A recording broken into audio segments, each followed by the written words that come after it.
Good morning, ladies and gentlemen. Welcome to BUSINESSMED webinar. Our today's thematic is gender mainstreaming and women empowerment. I am Nedra Razgalla, Senior Consultant and Gender Diversity Specialist. It is my pleasure to be a moderator for this session. The program for this morning is as follows.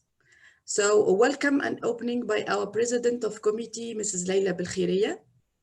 Then we will invite Mrs. Anna Doringisha, I hope I spelled well your name, from the UFM to give an overview on the role of the Social and Civil Affairs Commission.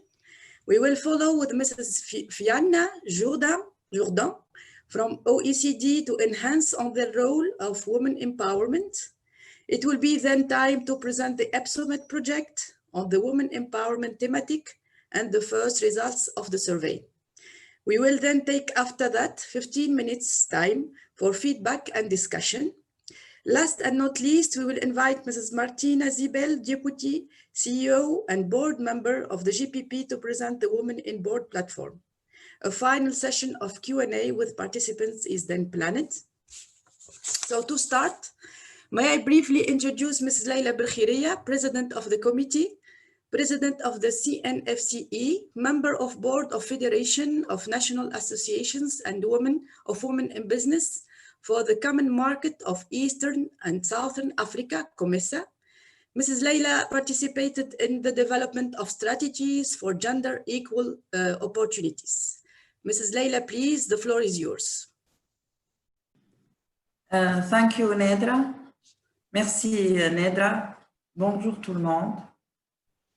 Chers membres de BUSINESSMED, chers représentants de l'Union pour la Méditerranée, chers représentants de l'Organisation de coopération et de développement économique, chers représentants du bureau Global Partner Project, chers invités à travers la toile. Mais où sont donc les femmes? La question ne devrait plus se poser en 2020. Si on se la pose encore, c'est tout simplement qu'aux quatre coins du monde, trop peu de femmes sont appelées à de hautes fonctions dans le secteur privé aujourd'hui. Selon l'étude de l'OCDE, les femmes ne représentent que 16% des membres des conseils d'administration des 500 premières multinationales en termes de capital boursier, avec des parts aussi faible que 12% dans le secteur de la technologie. Pourtant, de nombreuses études ont révélé que l'avancement des femmes dans le leadership et la gestion fait partie intégrante de la croissance et du succès des entreprises. Avec l'évolution des marchés du travail, les niveaux élevés d'éducation et de qualification des femmes, leur rôle croissant dans les économies, les femmes détiennent aujourd'hui une mine de talents et de ressources qui peuvent être exploités par les entreprises. Ces derniers peuvent jouer un rôle clé pour faire progresser les femmes sur le lieu de travail et assurer une plus grande parité entre les sexes au niveau du conseil d'administration. Récemment, la question du renforcement de la participation des femmes à la prise de décision économique est devenue de plus en plus importante dans les arènes nationales, européennes et méditerranéennes. En se concentrant en particulier sur la dimension économique de la diversité des genres, la Commission européenne a réaffirmé son soutien à une participation accrue des femmes aux postes de responsabilité, tant dans sa charte des femmes que dans sa stratégie pour l'égalité entre les femmes et les hommes. Un nombre croissant d'études montre qu'un conseil d'administration de genre diversifié peut avoir un impact positif sur la performance de l'entreprise. Plus précisément, des études ont montré que la diversité des sexes au sein du conseil d'administration est associée à des effets positifs sur les indicateurs de performance clés, rentabilité, innovation, croissance, ainsi qu'à des contrôles internes améliorés, des structures organisationnelles plus solides et des taux de rétention des employés et des niveaux d'engagement plus élevés. Mon expertise en tant que membre de la Chambre nationale des femmes chefs d'entreprise depuis 1996 me permet de croire, comme faire, que la contribution économique à forte valeur ajoutée des femmes dans un pays ne peut se réaliser sans que la stratégie nationale du développement de l'entrepreneuriat féminin soit accompagnée de concert d'une stratégie nationale d'intégration des femmes dans les postes de décision dans le secteur privé. Être une femme PDG ou présidente d'un conseil d'administration ou membre d'un conseil d'administration ou au top management d'une entreprise ne peut pas être le fruit d'un hasard. En plus de l'ambition de chaque femme d'atteindre le sommet, il requiert une stratégie au sein de l'entreprise visant à intégrer la diversité genre. Il requiert une stratégie nationale offrant un environnement favorable permettant de briser le plafond de verre. Il requiert enfin une volonté régionale de partage d'expériences et de best practices. Dans notre cas, une volonté euro-méditerranéenne de synchroner les synergies afin d'établir un écosystème favorable à l'avancement de carrière des femmes pour atteindre les plus hauts niveaux hiérarchiques du secteur privé. Ma désignation en tant que présidente de la commission Intégration du genre et autonomisation de la femme dans le projet EBSOMED par le président de l'UTICA m'a offert l'opportunité et l'honneur de proposer aux membres de cette commission, comme objectif de notre mission, renforcer l'économie en intégrant des femmes à fort potentiel aux postes de décision, au niveau des conseils d'administration et au niveau des entreprises du secteur privé. Je profite de l'occasion pour les remercier d'avoir accepté de partager cette aventure et de citer un à un les différents organismes représentés dans cette commission. L'Union méditerranéenne des confédérations des entreprises, BUSINESSMED, l'Union tunisienne de l'industrie, du commerce, de l'artisanat, UTICA, la Chambre nationale des femmes chefs d'entreprise, CNFCE, la Confédération générale des entreprises algériennes, CGEA, le Parc d'activités économiques de Bizerte, PAEB, Malta Employers Association, MEA, Turkish Confederation of Employers Association, TISK. Comment chacune de nous, dans son organisation patronale, pourrait-elle élaborer un plaidoyer, proposer aux décideurs une stratégie nationale permettant l'intégration des femmes dans les postes de décision? Comment pourrait-elle choisir la meilleure approche, le meilleur cadre légal, opter ou non pour un quota, oui ou non pour une académie de talent au sein de l'entreprise? Comment choisir la meilleure démarche? L'inspiration ne pourrait être présente et les choix judicieusement effectués que si un mapping et une évaluation de la situation réelle est effectuée, et ce, à travers une enquête quantitative et qualitative, aussi bien au niveau national de chaque pays membre. Avoir une vue d'ensemble, identifier les critères et la spécificité des entreprises où les femmes dirigent et identifier les profils de ces femmes nous est apparu indispensable. Aujourd'hui, nous voilà réunis à travers ce webinaire pour découvrir les premiers résultats de cet état des lieux qui nous servira de base pour avoir les recommandations qui nous permettront dans un futur proche de disposer des outils nécessaires pour une politique efficace permettant à davantage de femmes d'accéder aux postes de décision. Enfin, et pour terminer, je voudrais remercier vivement toute l'équipe EBSOMED, et particulièrement Jihen Boutiba, Nadine Kileni et Marco Cinetto pour tous les efforts pour la réussite de ce webinaire et Madame Nedra Razgalla pour sa disponibilité concernant l'étude qu'elle va vous présenter dans cette matinée. Merci à tous et bonne continuation des travaux.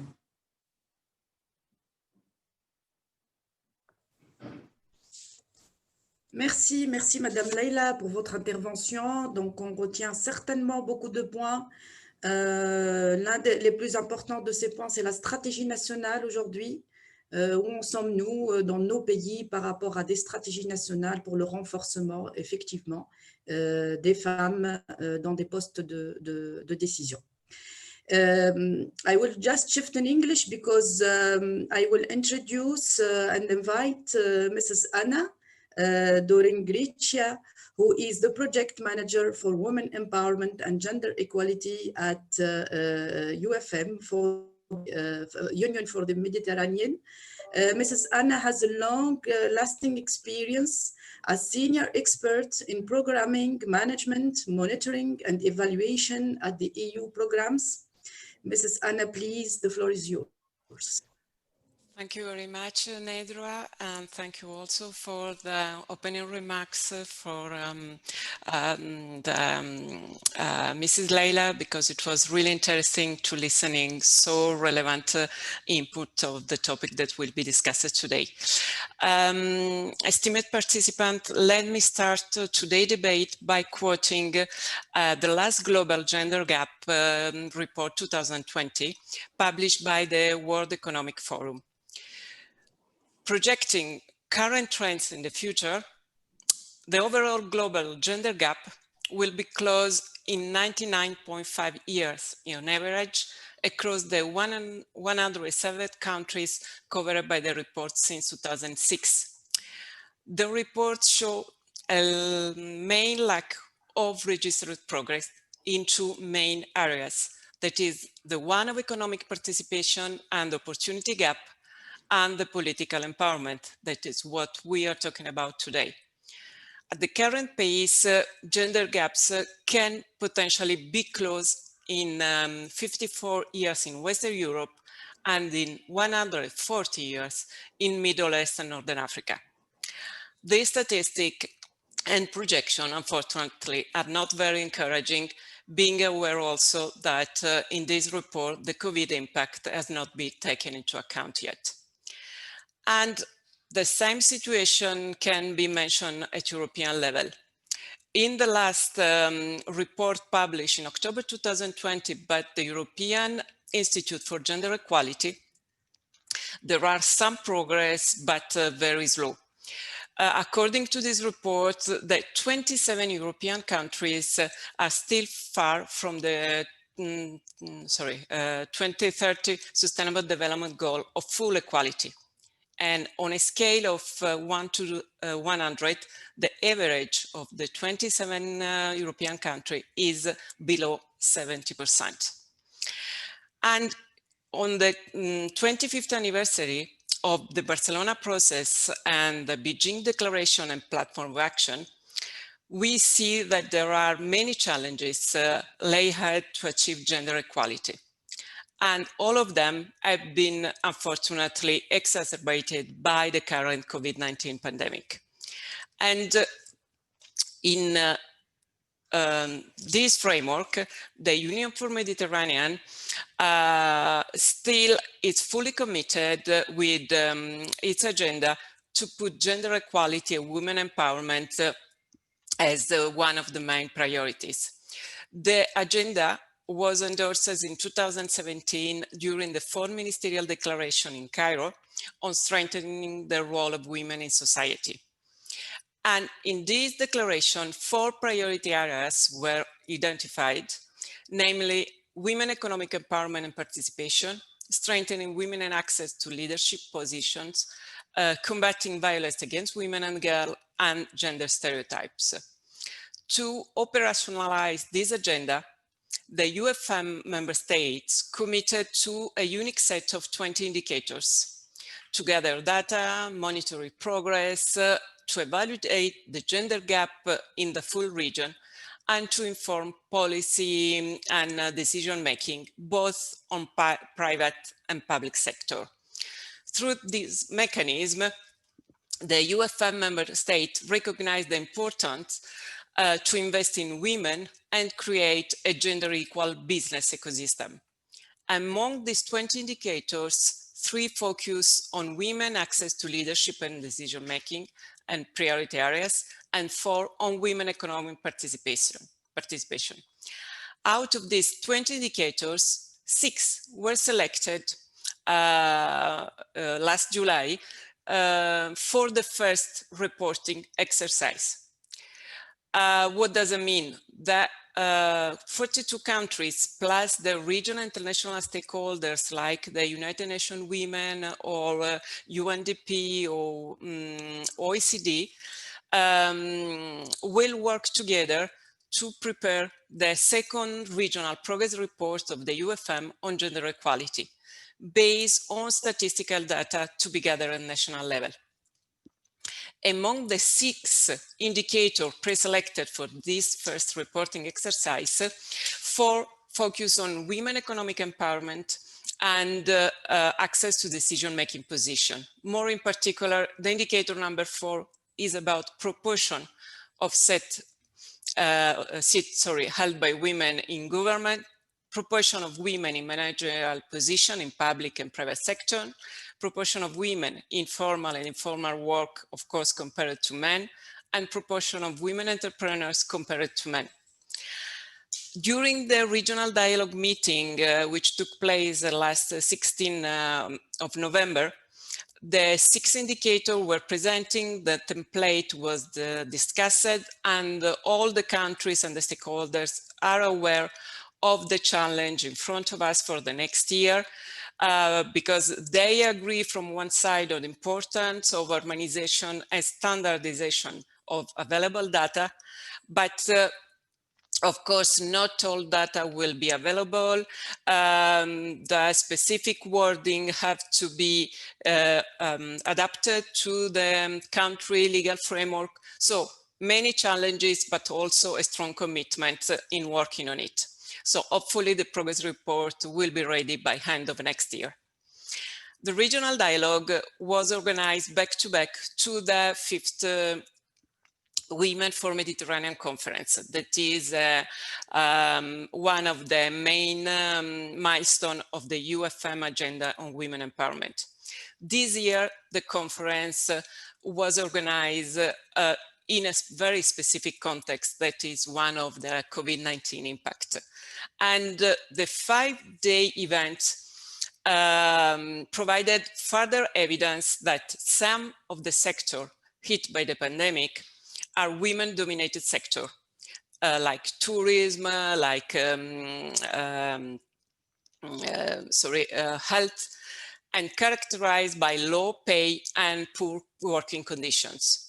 Additionally, this crisis had made the imbalance in the distribution of unpaid domestic and care work more visible. These care jobs are basically carried out by women, and the formal economy are dependent on this invisible work. On the economic and business development front, women still have a long way to go.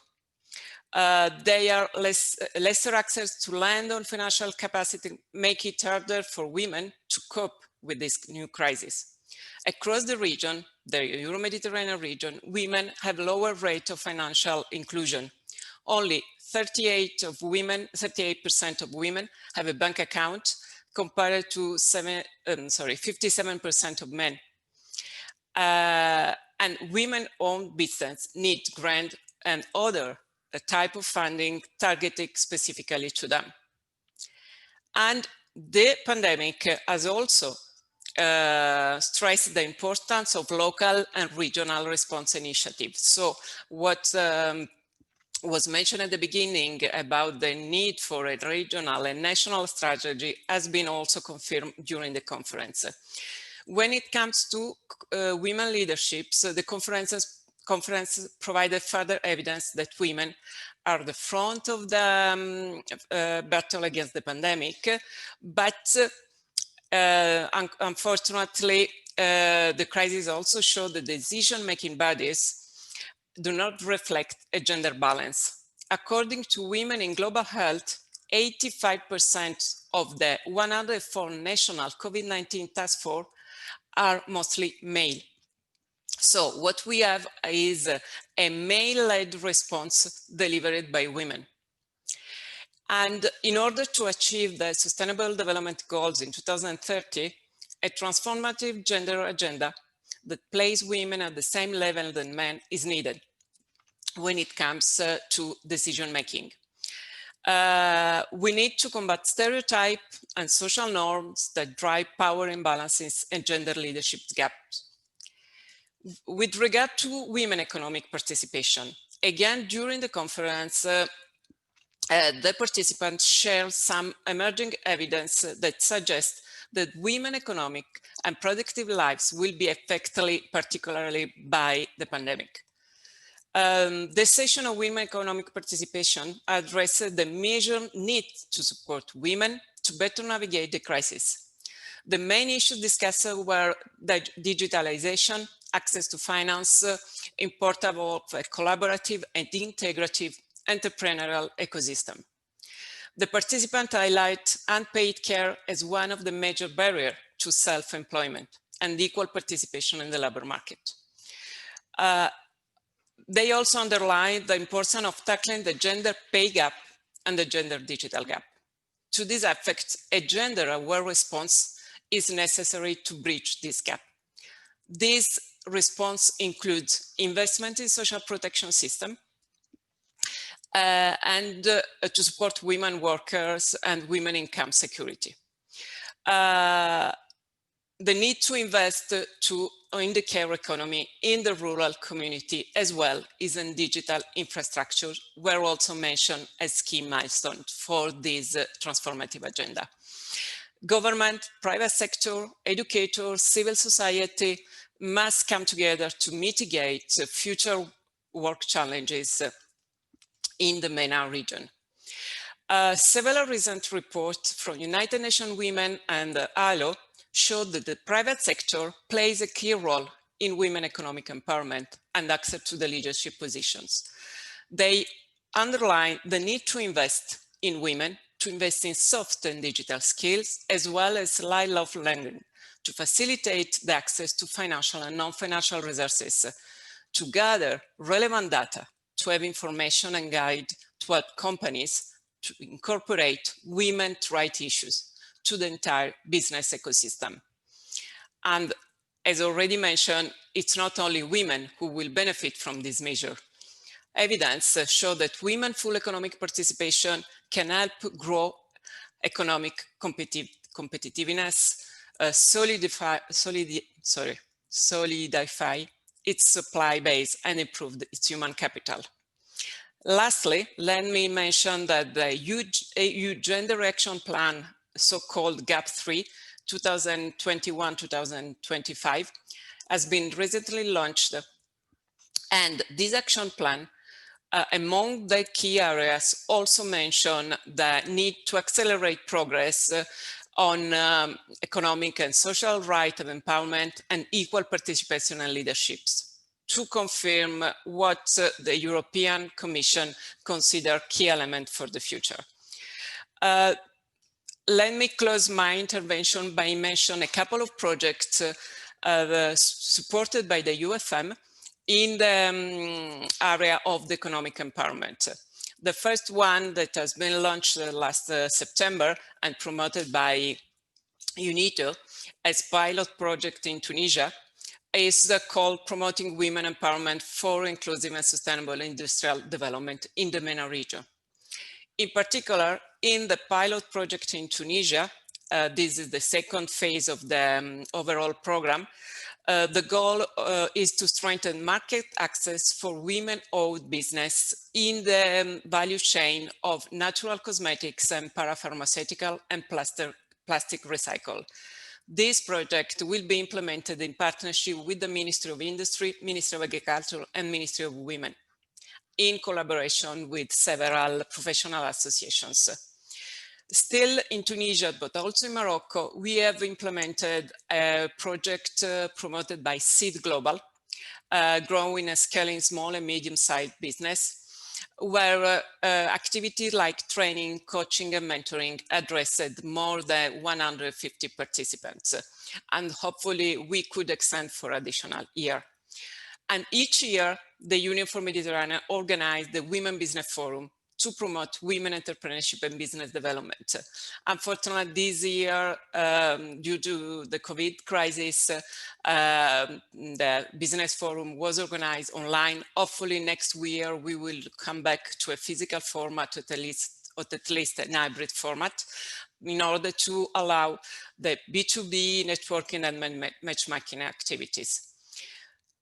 The Union for Mediterranean remain committed to strengthen the role of women in the region, promoting dialogue, cooperation and partnership, and upscaling good practice and implemented solution in region. During this last month, there is a, let me call it, trendy topic, stressing that we have to build back better. Let me add that without women, we cannot build back better. Thank you very much for your attention. I give the floor back to you, Nedra. Thank you very much, Anna, for this valuable information, for this intervention and presentation, from which at least I retain the project and the importance of elaborating the report based on the 6 indicators at the Mediterranean level. Also,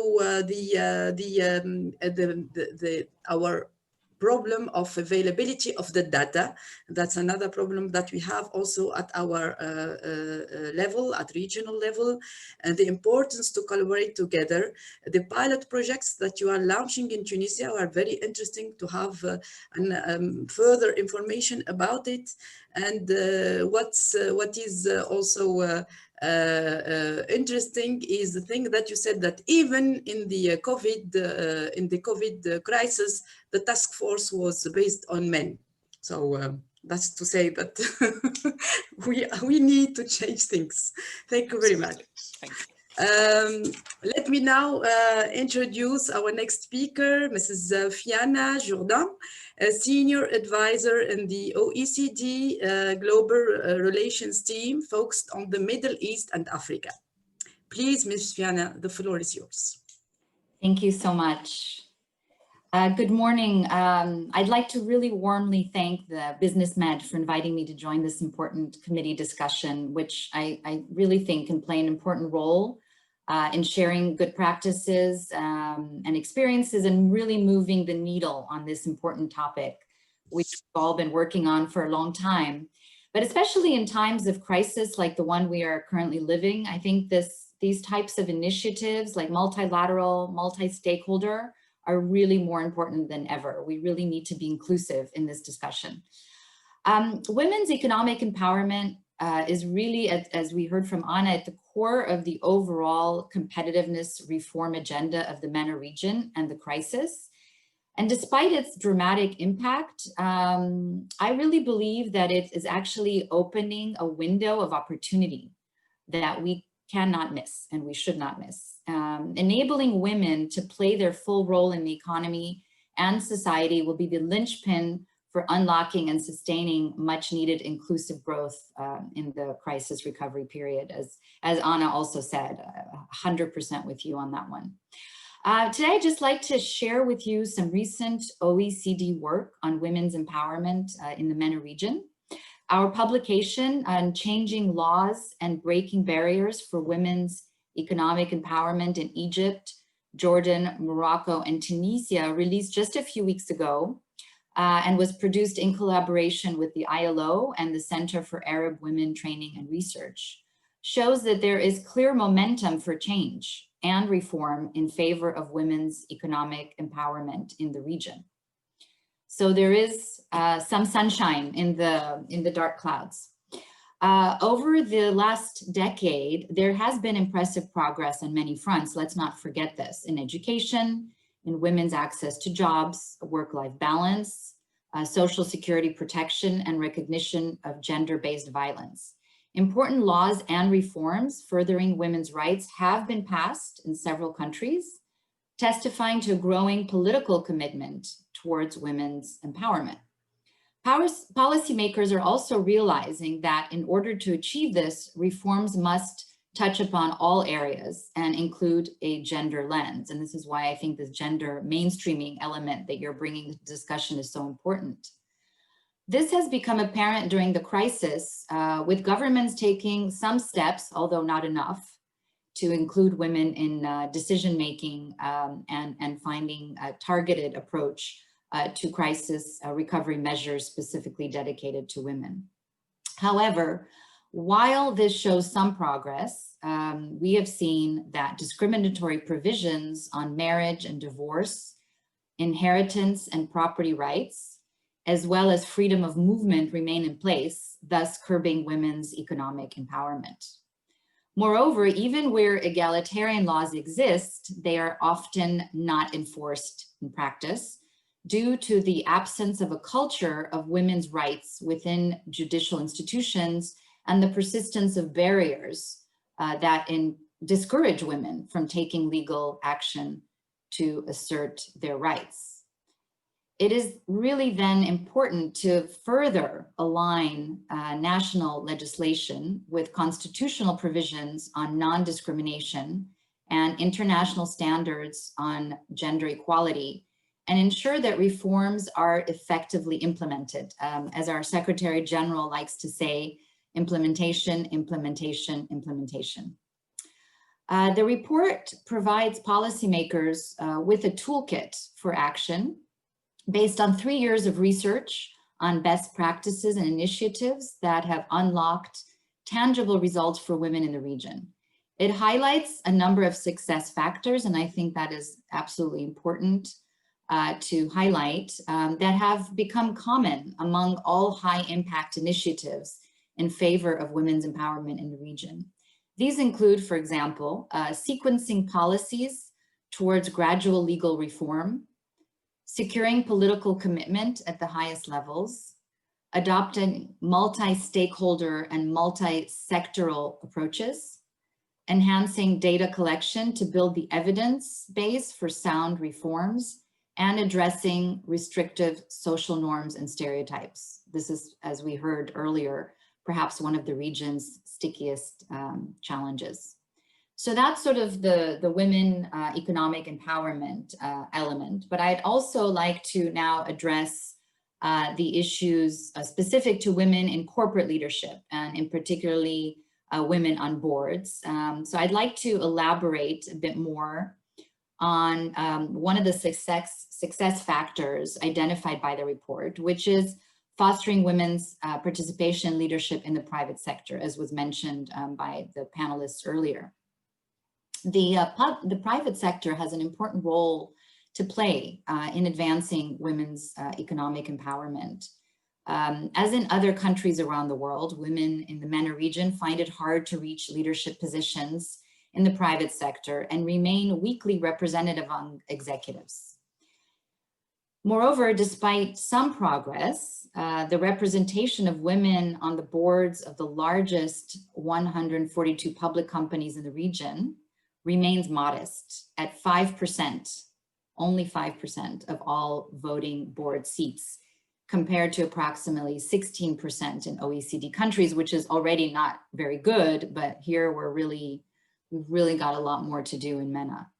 Addressing these gaps and challenges at all levels of the private sector, not least leadership and management, is not just a moral imperative. It's not just a good thing to do.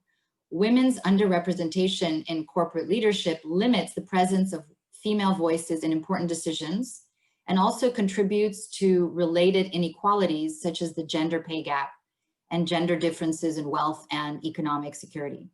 So tackling gender inequalities in leadership can help tackle gender inequalities elsewhere. There's also a business case for improving diversity from a corporate governance perspective and helping women access leadership positions. Evidence shows that more gender diverse boards have the potential to contribute to better corporate governance, as they tend to have a wider range of backgrounds, so more diversity, basically, experiences, perspectives, and problem-solving skills. Lots of studies have also found a positive relationship between a firm's bottom line, the financial performance, and women's presence on boards and at senior management levels. According to a study covering 3,000 global companies in OECD countries, companies with at least one female director generated on average 3.5% higher returns on equity than those with no female directors. This shows that enhancing the role of women on boards is, again, not only the right thing to do, but also the smart thing to do for companies. Closing the gender gap in corporate leadership will require further synergies and collective action between all concerned stakeholders, including regulators, policymakers, investors, and of course, companies themselves. While political leadership and policy frameworks are key to set the tone at the top for companies to follow, it is of course important that all actors come together to promote gender balance on boards. The OECD is supporting MENA countries in this effort in the framework of the MENA OECD Working Group on Corporate Governance that I have the privilege to lead, which has made achieving gender diversity in corporate leadership a key area of focus of its work. In fact, we just published last year an important report that includes a chapter on women in corporate leadership that includes recommendations, which I think is worth looking at for this committee and can be useful for your future work. In closing, I'm proud that the MENA OECD Competitiveness Program has been supporting gender equality in the region for more than 15 years. So we are not new to this discussion. We have been providing evidence, exploring the connections between women's empowerment and overall economic performance, and sharing best practices to increase the uptake on reforms in favor of gender equality. And I'm pleased to announce that the mandate of the MENA OECD Initiative on Competitiveness has been unanimously renewed for 2021 to 2025. And this new mandate puts women's economic empowerment at the center of the region's future development strategy, with gender mainstreaming across all of its policy areas. In fact, we will be holding a ministerial conference to launch this new mandate at the end of March 2021. And this will include a business government summit in which we hope to see many of you present in the discussion and also online, as we would really like to make this an inclusive discussion. We look forward to continuing our engagement with change agents in the region, like yourselves, as we design and plan our future initiatives under the MENA OECD Women's Economic Empowerment Forum for the next 5 years. In addition, I should mention that at country level, we're also doing a lot, both in the OECD Morocco country program and the forthcoming Egypt country program, which will also mainstream gender and lead other important projects on data and female entrepreneurship. We also look forward to scaling up cooperation with the Palestinian Authority, where efforts to enhance gender equality have been considerable. We are also launching a new project in Yemen to support economic resilience, where gender issues figure prominently. So I really believe that it is only by working together that we can make reforms in favor of gender equality a reality in the region, and not just words, but really something that can transform in action, in practice. I hope that today's meeting will be a step forward in advancing this collective effort, and I very much look forward to the discussion. Thank you so much. Thank you, Ms. Fiana. That's very, very valuable, and we congratulate, the OECD for the next mandate. So you are right. We need to really to work hard together to really reinforce this position.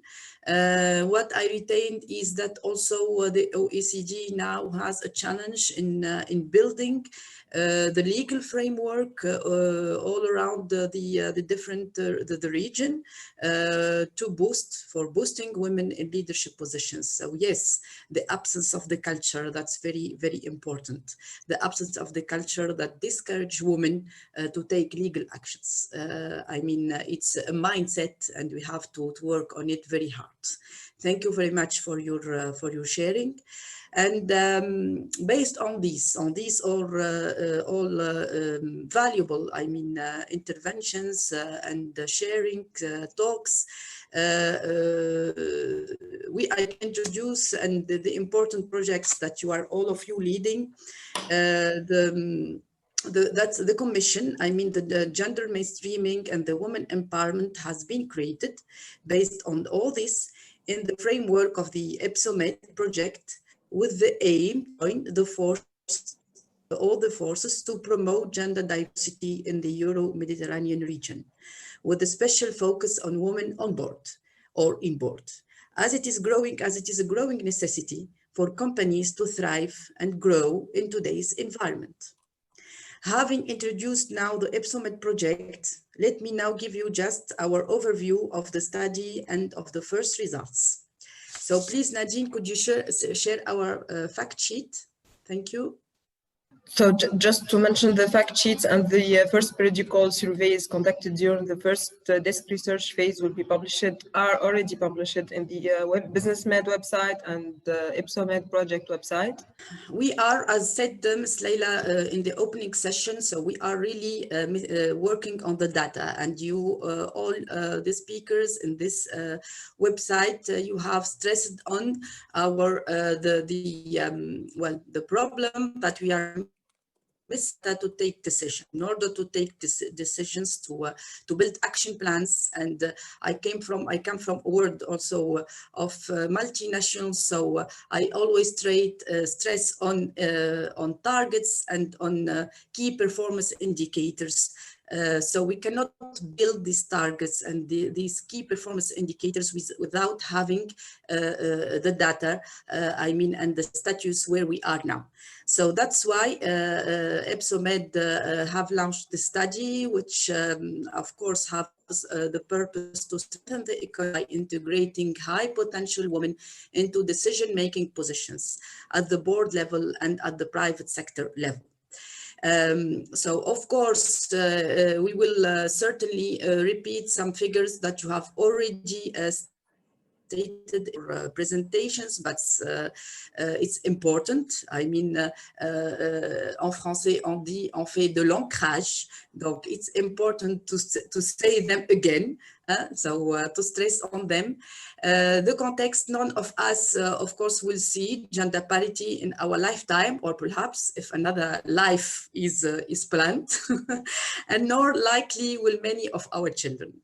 That the sobering findings of the Global Gender Gap Report 2020, which reveals that gender parity will not be attained for 99.5 years, which is really huge. The 2020 report's findings concerning the sub-economic index specifies that the number of women in senior roles within the economic participation and opportunity dimension has also increased globally. 36% of senior private sectors managers and public sectors officials are women, about 2% higher than the figure reported last year. So there is always a progression, and that's the positive thing. Despite this progress, the gap to close on this aspect remains substantial, as only a handful of countries are approaching parity. So in our project, these are the countries that will be included. So we have Malta, Tunisia, Turkey, Algeria, Egypt, and Lebanon. If we can also access, I mean, well, that's what I have talked with Ms. Leila, also Morocco and Jordan, it will be excellent to introduce them, especially to compare, I mean, and to share best practices. So according to the Global Gender Gap Report of 2020, globally, we have attained 69% of the gender. I come to Lebanon. They are ranked 144 and 45, and they have achieved 59% of the gender gap. So you see by this figure that that of course our region and we have a lot of work to do. And compared to the global ranking, we are really, I mean, not in the first status. So we have to work together in order to close more gap issues in the gender. So please, can we go further, Nadine? Yes, thank you. I have only the last study by the OECD, but I will update the report, and that's why we need to have these. It's very important to participate in these webinars to see that there are new reports that have been issued. So the last one from 2016 report showed that companies with gender diverse executive committees outperformed those without women in senior level positions. That means that the companies that have the women on boards are more performant, achieving an average of 47% higher return on equity and 55% greater gross income. So these are the most important indicators to show that, because we love women to be on, but we are showing these by numbers that it has a positive impact on the economy, and that's today our argument. And the overall gap between male and female labor force participation, although narrowing, yes, remains stark. Only 49% of women participate in the labor force globally, compared to 76% of men.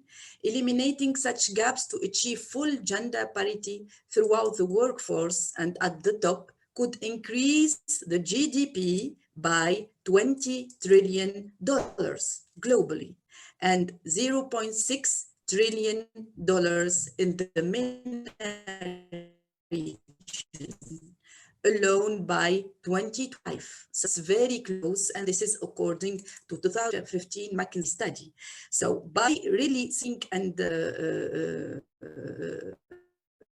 this indicator, we now have not only the confirmation, the obligation to reinforce our economy by reinforcing women in the decision-making positions. And of course, we cannot attain the parity without reinforcing the introduction of women at the labor force and all the indicators that has been I mean, well explained by Mrs. Anna or Mrs. Fianna.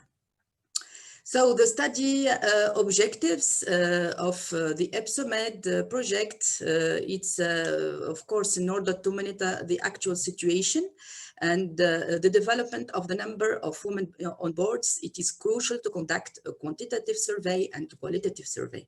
So you have all stressed on the importance to have data, and that's why we have created this study at global and regional at the country level in order to have an overview on the number of women on board and decision-making positions. So the study will focus on the number of women on boards and at managerial positions. It is also important to identify the criteria and specificity of companies where women are leading and to identify the profiles of these women. So it's important not only to have the number, but to know what are the specificities of the companies where we have women leading. Why in this case they can promote women at senior levels, others no. Keepings of the studies or reports administrated globally, regionally, or at country level. So please don't hesitate to share with us the different last reports that you have, this will be interested in the qualitative research that also, of course, we will share with you after this. We are also planning one-to-one interviews with senior level in some companies.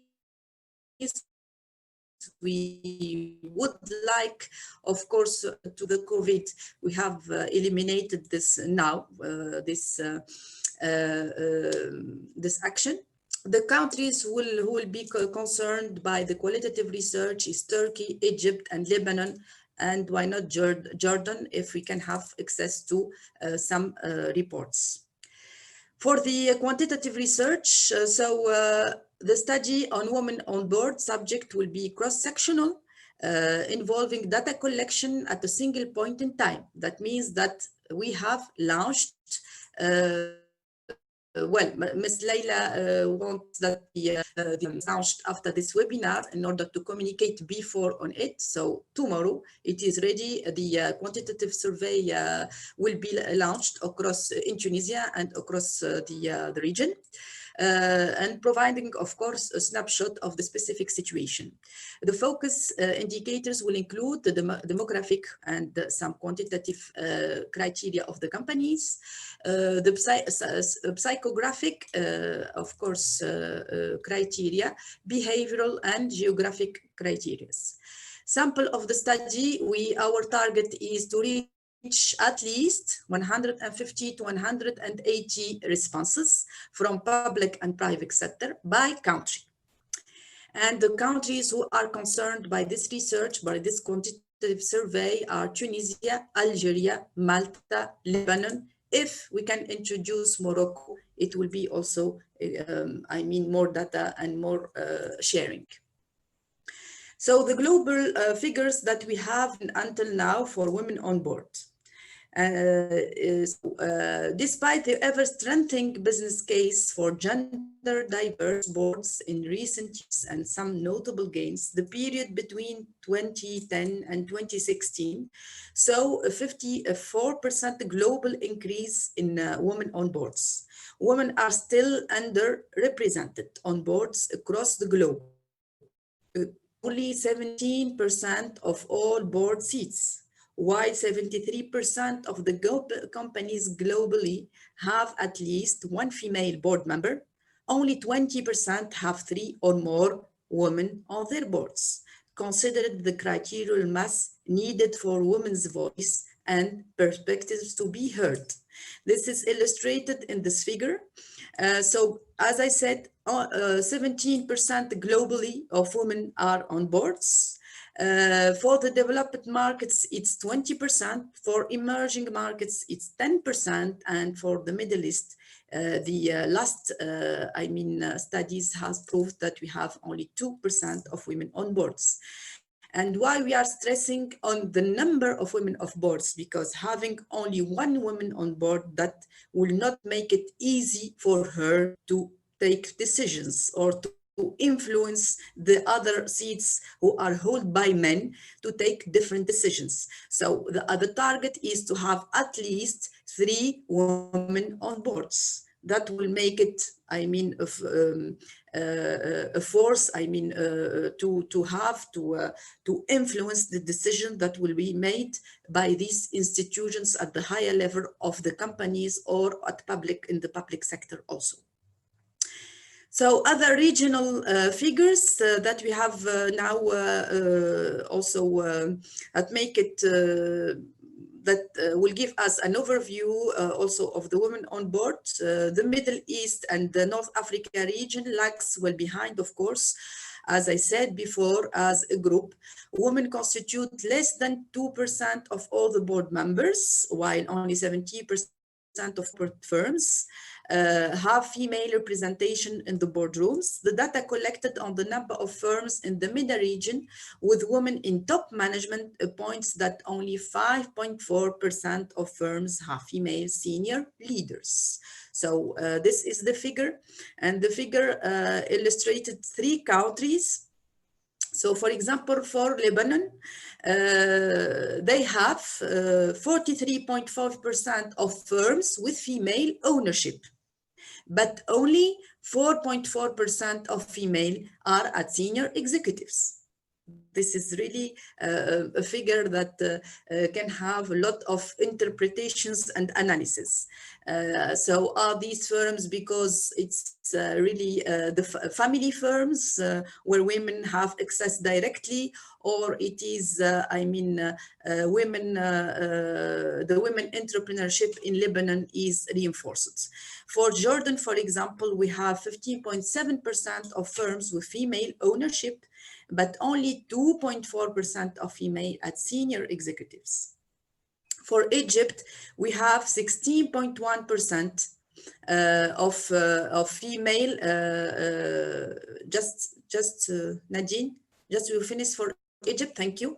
So 16.1% of firms with female ownership, but only 7.1% females are at senior executives. And the MENA region, you are seeing that 23.3% of firms are with female ownership and only 5.4% of female senior executives at linear levels. So the figure at regional level illustrates that women have more possibility, to own their firms, than the possibility to access in the companies at private sector, senior level decisions. That's why in the survey we will stress on the psychographic level. That means to know what is the composition and the behavioral composition, the culture in the company, in the companies where women can access the board level. So for the qualitative research, we have now some figures for Lebanon. This is a study that has been conducted by the IFC in 2017 that included a sample of 1,600 Lebanese companies with observations spanning a 3-year period. This is really, the IFC have done the same study in Jordan in 2015. And the results and the study is really, an excellent study, which has, stresses on the link, the direct link between the women in the board and at decision-making positions and the effect or the contribution of these women in the ROACE of the company directly and in the benefits of the company. So the study conducted conclude that 45% of the sampled companies have female board members, and women represent 14% of all board members. Furthermore, 37% have 1 to 2 female board members, and 3% of the companies have 3 to 4 female board members. The average board size is 5 members. So the figure will illustrate these numbers. Please, Nadine. So in these figures, you see that we will start with the 0%. That means 50% of the company have 0% of female or women at the board members.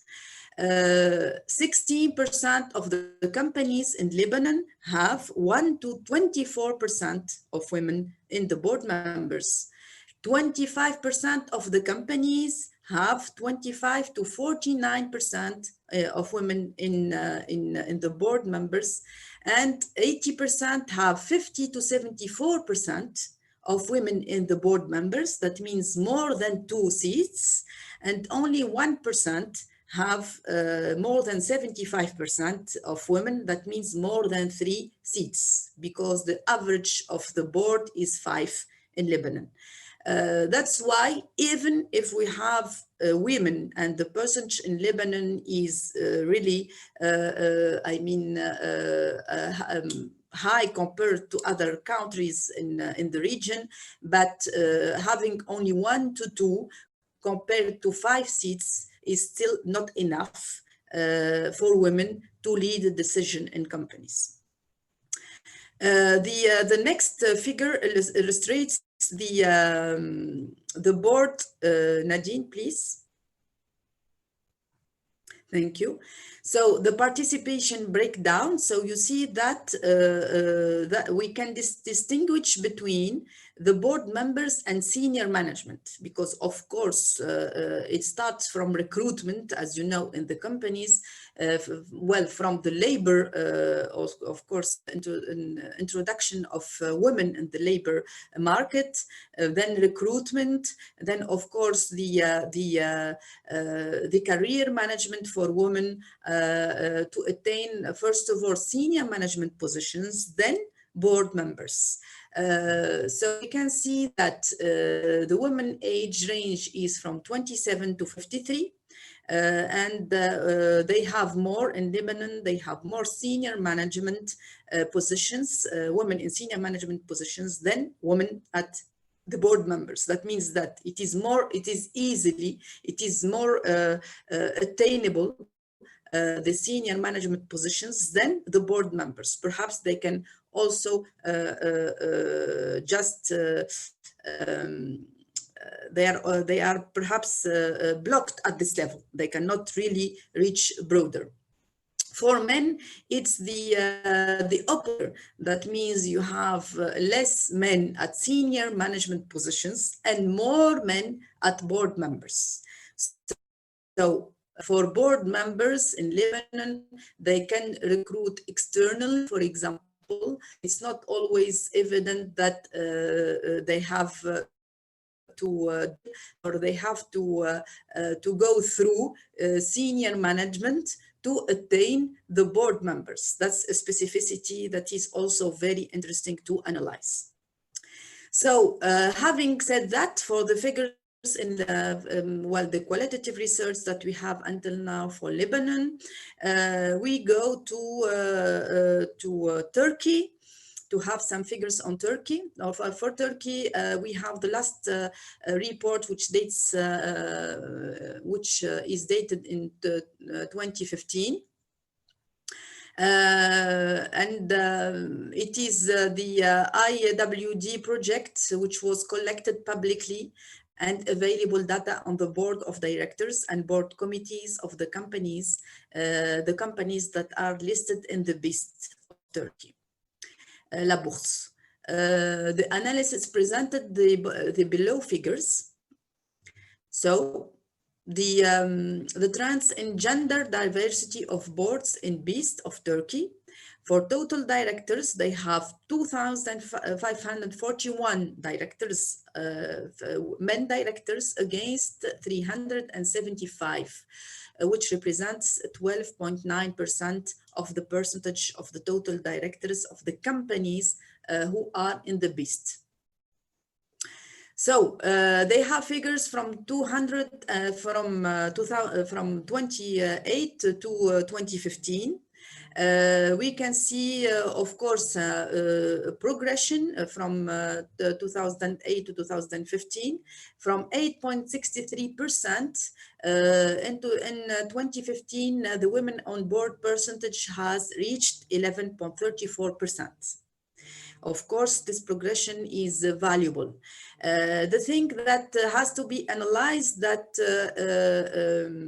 the companies with female chairs has decreased. That means that these figures suggest that, contrary to the developed markets, well, investors are more effective in disciplining the companies. The largest companies perform worse with respect to gender diversity in the boards compared to the whole market.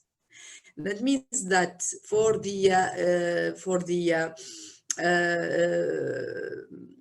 the largest companies where they have chairs, you see in the last figure that from 2012, it has decreased to 38 chairs in 2015. That means they are making worse than the whole market.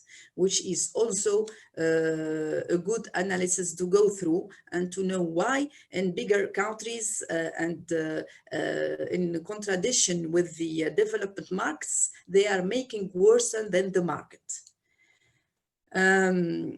Yes, thank you.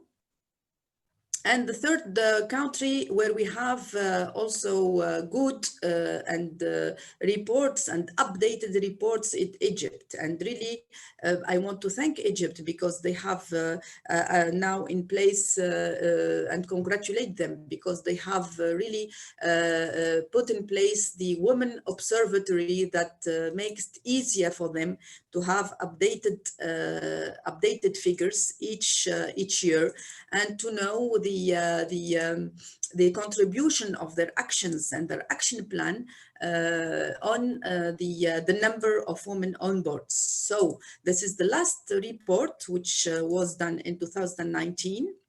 So the 2019 annual monitoring report consists of analyzed data and information collected for the banking sector, the public enterprise sector, the exchange listed companies, and financial regulatory authority companies. And the figures shows that only for the percent of women on boards has decreased of 0.1 or 1% from 2018 to 2019. 30% or more women on boards, they consist, the figure has increased to 9%, but from 8.5 to 9% in 2019. The companies with 0 women on board, it has decreased from 54% to 53.6%. That means there is a progression. And 3 or more women on boards, we have it has decreased from 8% to 6%. That means that the figures show that perhaps the actions that have been done in 2018 or in 2017 had more impact on the companies in the 4 sectors that they have illustrated, and they have really make it easier for women to attain more or to reach leadership positions and to have positions on boards. Please, yes. So the women on boards by category, Egypt, according to the last Women Observatory of 2019, for the exchange listed companies, the total number of the board numbers is 1,899, which and the ratio of women is 10.1%. It's interesting to see the figures by category, because now you are seeing that the banking sector has 14.8% of total number of boards of women in boards, which means that it's easier to reach board, a member for women in banking sector than in exchange listed companies. For the public sector, well, we have the least, ratio for Egypt, it's only 6%. So only 6% in the public enterprise sector we have only 6% of women on board members. So this is also something that is not comparable. Well, it's comparable with other countries, but with our countries, we'll see, for example, in Tunisia, that the public sector perhaps will have more women than the private sector.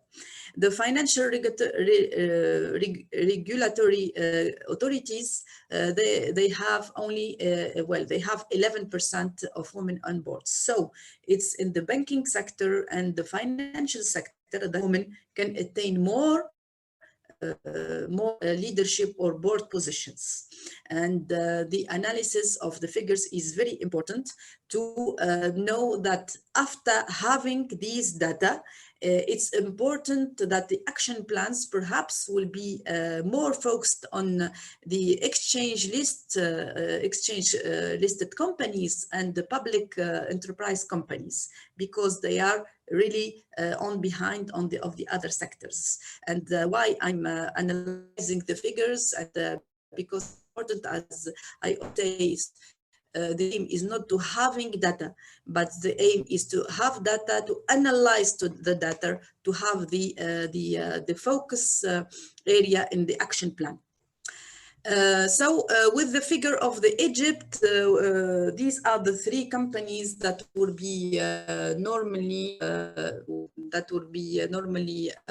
in the qualitative research. So we will go further to have more figures and to have more updated figures for these 3 countries. For the rest of the committee members and the countries, I said Tunisia, Malta, Lebanon, and why not Morocco? We have sent the survey, and it is a quantitative survey. So it is a study which is based on, please Nadine, yes, just we will see the 4 pillar of the study, yes. And the study, as I said, the sample that we want to reach is at least 150 to 180 companies. I think that we can have really more than this, because we want to target the different activities and sector of activities. We want also to target the public and the private sector, and the aim is to have the number of women at the board member, the number of women at the executive, and the number of women at the managerial and decision-making positions. It is also important to have the number of women in the different companies in the company, the different committees in the company, like the audit committee, the quality committee, the HSE committee, because these committees also are very valuable in making decisions in the companies at the private or the public sector. So these are the numbers that we will be having. This concerns the company demographics. So we also will have the structure of the company, how many employees in the company, the recruitment rate, because we have noted that there is direct the retention or the turnover rate in the company, how many people are leaving the company, and number of women at the decision-making positions. And we will build through this survey the analysis, and especially the link between the different criteria that we have mentioned. So it is also important to have the psychographic. That means what has the company prepared as a structure to facilitate the access or the access of the woman to these leadership positions or to these decision-making positions, because it's not a fact of or only having percentage to say that we need to have at least, of course, for example, 30% of in the board, but what is the structure also what is the structure that has been prepared in these companies to facilitate or to support or well, men and women. This structure will facilitate women to reach these the board. And now here we are talking about the leadership framework has a company has this company framework. That means a company that is based on performance management. Is it a company that is based on competency assessment management? Is it a company where leadership is valued and is trained in the company or not? Because we know that also one of the problematic issues for women to reach the positions is because lack of assessment on their performance, and women do not have these facilities to build networkings to reach certain positions. So if in a company there is a performance or a target or objective, culture, everybody will be assessed, men or women, on the same performance. And if women are trained on leadership, it will be easier for them to take, the management of their own career. The second or the third company psychographic criteria is the corporate governance. It's very important to have a corporate governance in the company. That means, for example, the question of the maternity leave. For example, are women paid in the maternity leave, and how long is the maternity leave? It's one of the most important issue for women to attain really the leadership positions. Also the corporate governance include, for example, policies are there in the company's policies of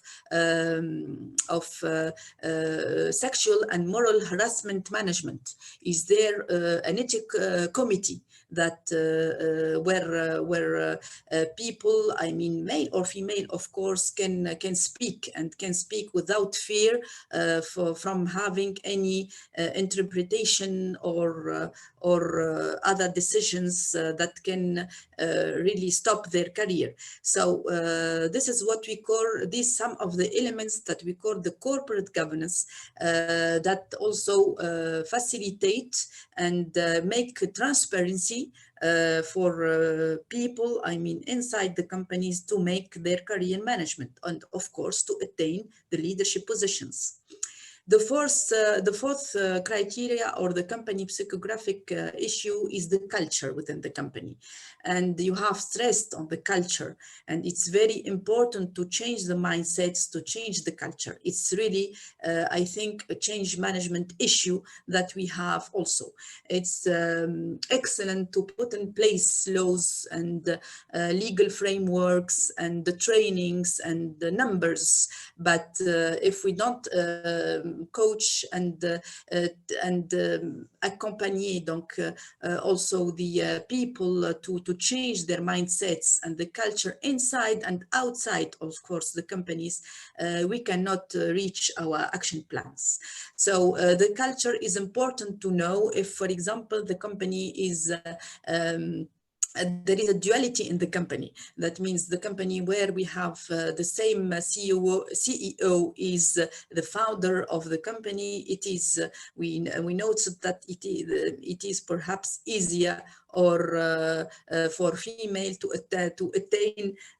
attain these leadership positions. So that's why some questions are also in the survey that makes it easier for us to know what is the structure in the companies that have attained a certain percentage of female in the board.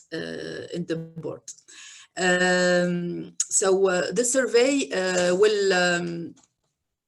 So it is what I wanted to say, that we have just launched in the different countries. We will launch tomorrow the survey in Tunisia, and we will keep you informed. And we are really pleased to share with you the different results of the surveys. What we want also is your contributions. If you have any report that can also help us reach a better analysis of the data. And of course, the more important thing is the action plan that we will build after having finished the survey. So I can say that it is quite obvious that there is a need for a strong regional alliance for women on board in the region. As first report in all partner countries showed that there is still major societal resistance against women on board. Hence, the knowledge management and the exchange of scientific studies, as well as best practices to support the argumentation of women on board, are of most importance. Sharing, sharing, and sharing. The main exchange at regional level are are the three most important things that I think we have to build on and to work on the political level. Drafting policies and quota laws for 30% female board members. Madame Leila know that this is really mon cheval de bataille, to have this quota, I mean, at the political level. And transparency, that is the establishment of an observatory of women on board, because we need to have the data updated each year. So we need to build an observatory that can make it easier for us to know what we have achieved and which actions are more valuable than the others. And the third point, I think, that is visibility. Visibility for female and building of female talent pool and make it easier for women to build that networking, and of course this will make it easier for them to be assigned in these valuable levels. Thank you very much. That was my my intervention on the project and the first results of the study. And now I think that we are ready to open the floor for discussion and feedback. If you are ready, I think that we have already some questions, Nadine, from the participants. Yes. So first question is addressed to Mrs. Leila Belkhiria, President of the committee and President of CNFCE. Donc c'est une question en français. Quelle est la stratégie nationale déployée afin d'atteindre la parité dans le secteur privé et de briser le plafond de verre? En tous les cas, premièrement, je voudrais féliciter Nedra pour cette présentation. Nedra Razgalla a omis de se présenter. C'est une experte en femmes dans les postes de décision. Elle a travaillé au sein de la multinationale Shell et a participé à l'intégration de la stratégie de diversité genre dans la région de l'Afrique du Nord et la région Mena. J'espère que je n'ai pas oublié quelque chose, Nedra, mais je te prie par la suite de compléter au cas où j'ai omis quelque chose. Par rapport à la question d'une de nos auditrices, y a-t-il une stratégie nationale pour l'égalité, la diversité genre ou l'égalité, Nadine? Et tout à fait, pour la parité dans le secteur privé et de briser le plafond vert. C'est la stratégie nationale. Nous n'avons pas de stratégie de parité en Tunisie pour les femmes dans le secteur privé, pour l'intégration des femmes dans les postes de décision, pour avoir la parité dans les conseils d'administration ou dans le top management des entreprises. Et c'est l'une des raisons qui m'a poussée, puisque à la Chambre nationale des femmes chez les entreprises, nous travaillons sur plusieurs projets. Nous sommes en partenariat avec GPP, qui va vous présenter par la suite Women in Business, la plateforme, et qui est un projet qui est de CQA, de le ministère de développement économique allemand. C'est un fonds du ministère du développement économique allemand. Nous travaillons aussi dans la Chambre nationale des femmes chefs d'entreprise en partenariat avec l'Organisation internationale du travail. Nous travaillons avec Konrad Adenauer et nous sommes de manière permanente invités par l'OCDE, par la communauté européenne, par tous les bailleurs de fonds ou les organismes et institutions qui travaillent sur l'entrepreneuriat féminin en Tunisie ou sur les femmes dans les postes de décision. Et c'est à travers tout cet historique que nous avons constaté qu'en fait, en Tunisie, nous ne pouvons pas, c'est une étape, c'est par étapes que ça se passe. Nous avons instauré la stratégie nationale pour le développement de l'entrepreneuriat féminin en 2016. Quand je dis nous, c'est-à-dire la Chambre nationale des femmes chefs d'entreprise en partenariat avec le ministère de la Femme, en partenariat avec le gouvernement tunisien. Et maintenant, notre prochain challenge, c'est d'instaurer cette stratégie nationale au sein de la Tunisie. Sauf que nous avons constaté qu'on n'avait pas de données. On n'a pas de données, ni nombre, ni qualitatif, ni quantitatif. Et ayant eu la chance d'être nommée à la tête de de cette commission de renforcement des femmes au sein de BUSINESSMED par le projet EBSOMED, à travers la synchronisation que nous essayons toujours d'effectuer à la Chambre nationale des femmes chefs d'entreprise par notre participation et notre représentation en tant que présidente et membre du bureau exécutif dans différents projets, nous avons proposé qu'il y ait une étude, et cette étude ne peut être efficace et nous faire gagner du temps pour l'instaurer de cette fameuse stratégie pour la parité que si on avait des études comparatives par rapport aux pays de la région pour essayer de sortir les best practices. Ça sera pour la Tunisie et pour d'autres pays membres de BUSINESSMED qui n'a pas encore une stratégie nationale. Nous attendons avec impatience le résultat de cette enquête. Bien sûr, nous ferons, si c'est encore, j'espère que ce ne sera pas encore le Covid, donc ça sera une rencontre présentielle pour la présentation des résultats. Nous attendons avec impatience les recommandations. Nous attendons avec impatience notre visibilité, une visibilité plus pertinente pour pouvoir justement composer un plaidoyer qui sera porté par la Chambre nationale des femmes chefs d'entreprise pour le cas de la Tunisie, un plaidoyer, une vision pour une stratégie nationale des parités, de la parité dans le secteur privé.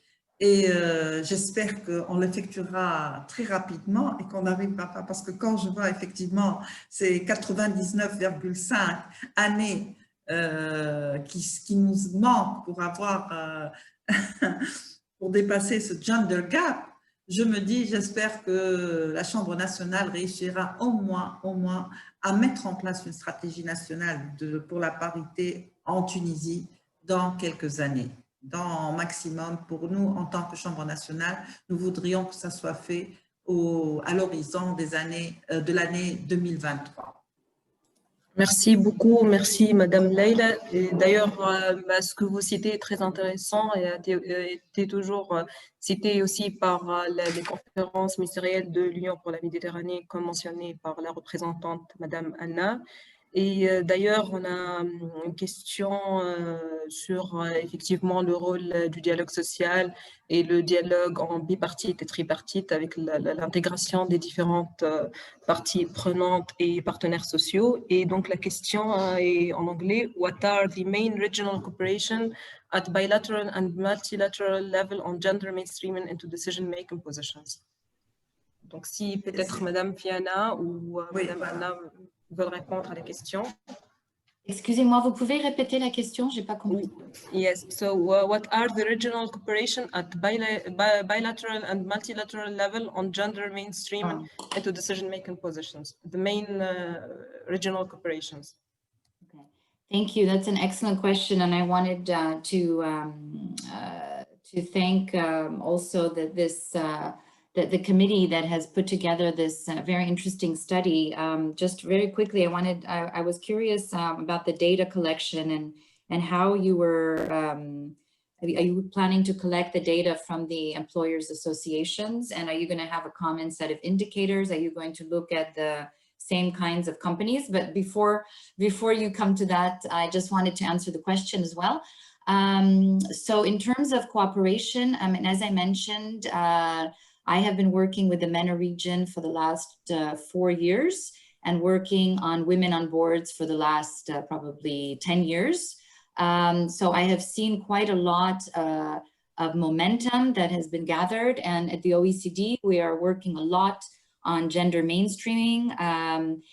There has been a bit less emphasis on women on boards and other issues linked to gender mainstreaming at the OECD. But definitely in our work in MENA, we are very much focusing on this.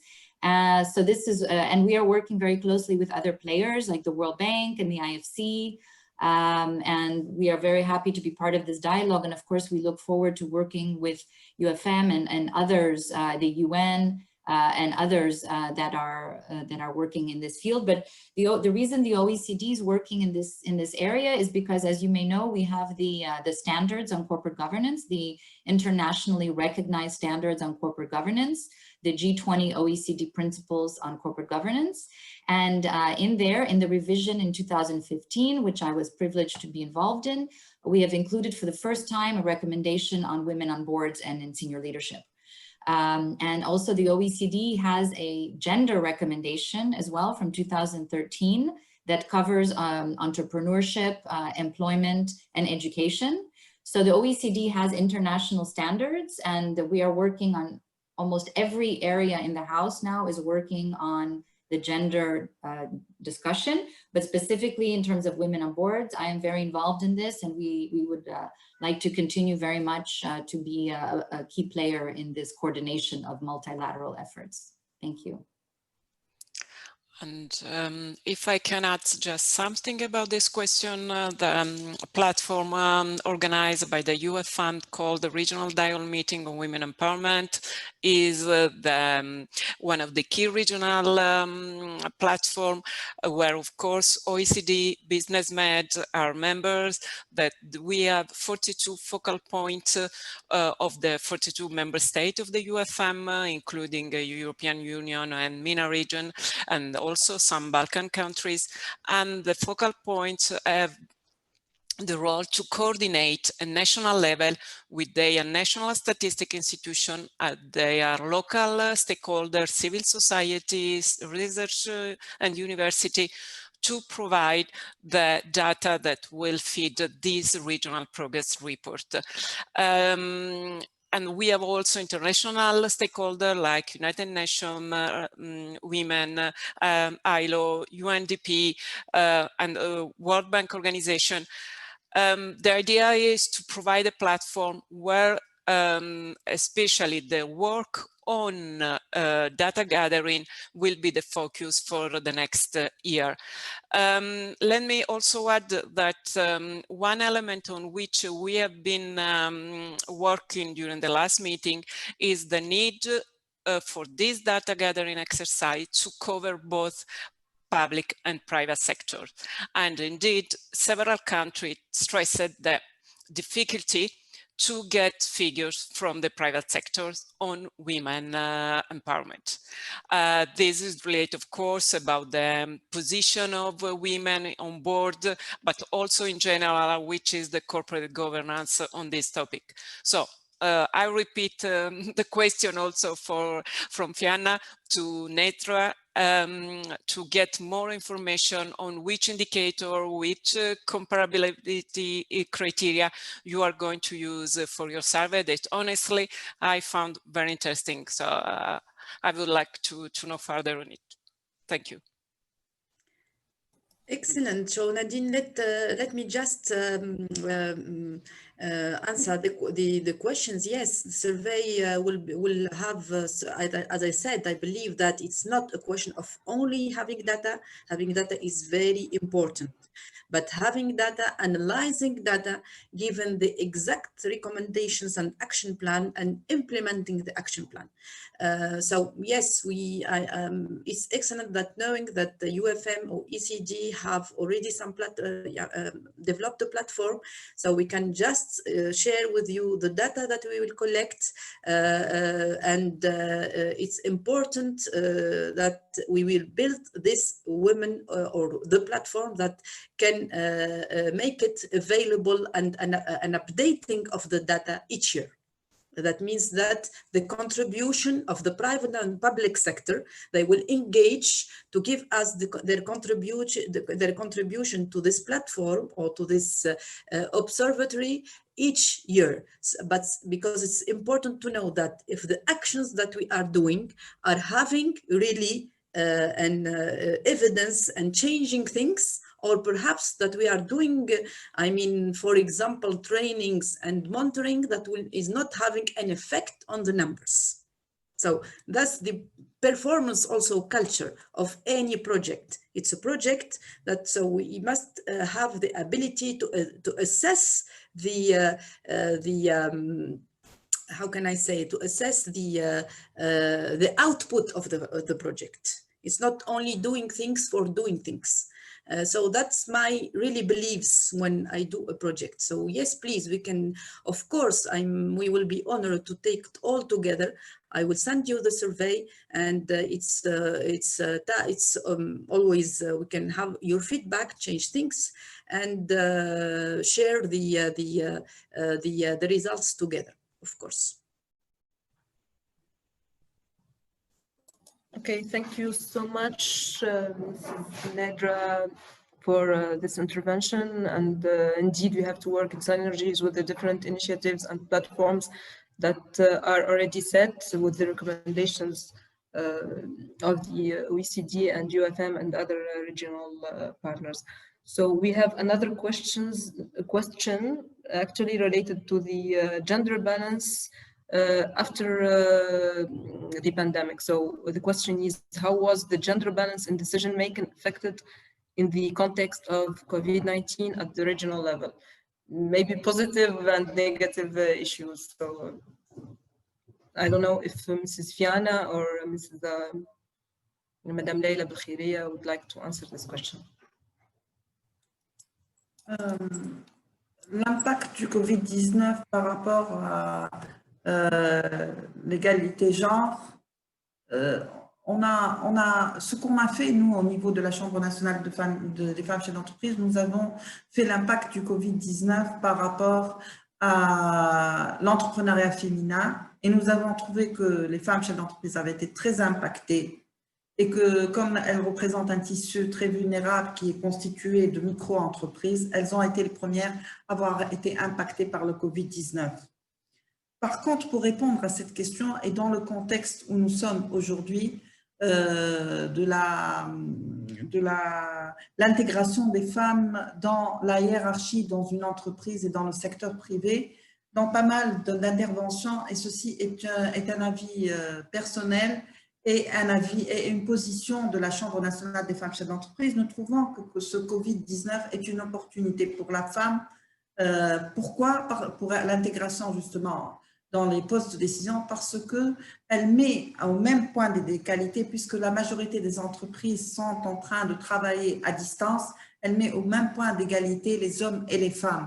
Donc tout ce qui est une des composantes qui freinait les femmes à être dans des postes de décision, c'est la formation quand elles sont absentes pour une raison familiale ou pour autre. Donc les formations sont devenues en ligne, les réunions en ligne, parce que les réunions à certains moments, et là j'anticipe avant d'avoir les résultats de l'étude que va effectuer Nedra, c'est juste un concentré de ce que j'ai entendu et vécu pendant toutes ces années au sein de la Chambre nationale des femmes chefs d'entreprise.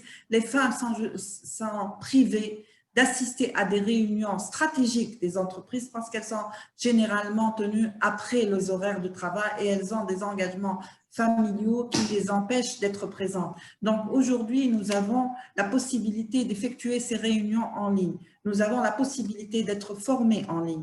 Tout cela va être considéré comme des points positifs dans la carrière d'une femme par rapport à son évaluation, parce que vous savez, dans les entreprises, généralement, on fait une évaluation par score chaque année par rapport à l'effectif d'une entreprise.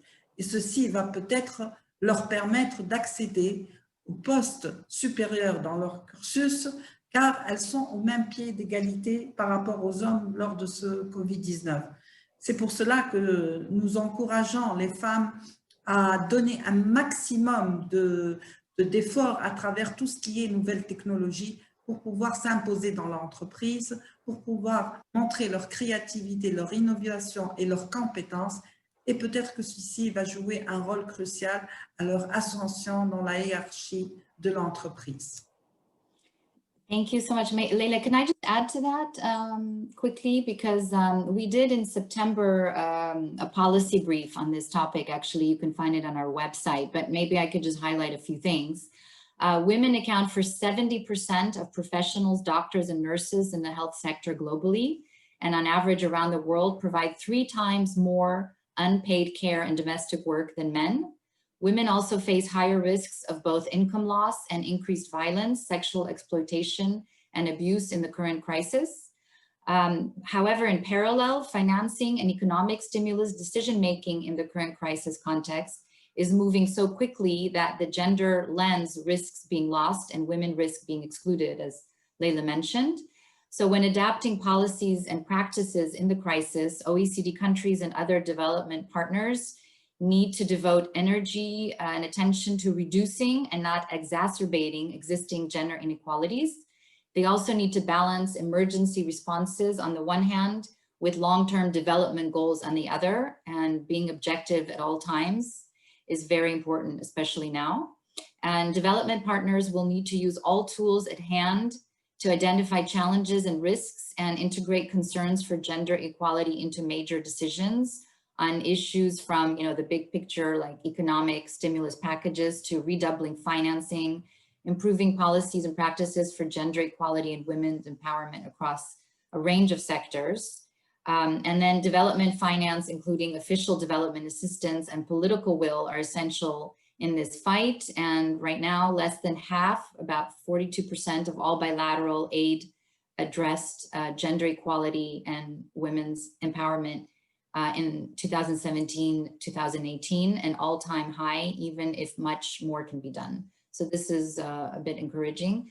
But this share of aid to gender equality is the same in the health sector, and only 4% of aid was dedicated to programs focused on gender equality as the main objective. So there's more to be done on that, but that's just some summary from some analysis that was done.